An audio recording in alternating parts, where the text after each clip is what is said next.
Truly, the last 3 months seem to have wiped out some of the earlier issues of the last 15 months, to tell you frankly. It was the last 3 months which has left scars on our minds far more than anything which has happened ever in our lives.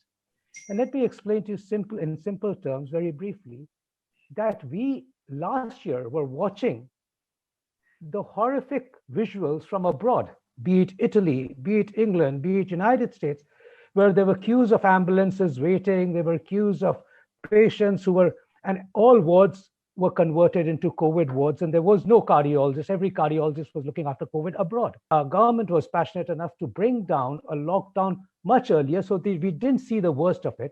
And we also unlocked slowly, very logically, so that we actually had a few small waves, but nothing like what the West had seen. So in fact, somewhat of a complacency came in. And when this wave came, we were ourselves surprised by the steepness of the infectivity and the rise, because we as doctors, as medical experts, and many virologists had not expected such a steep rise. And that is what took us totally by shock. In fact, I would say a shock rather than a surprise.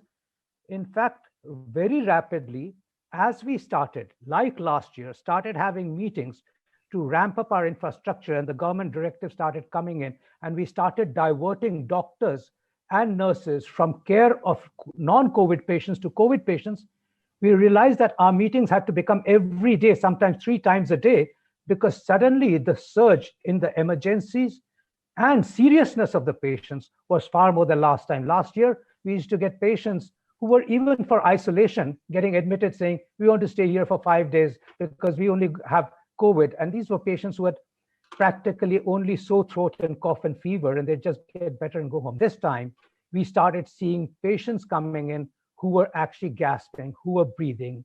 They were younger patients, and attending to them rapidly became the need of the hour.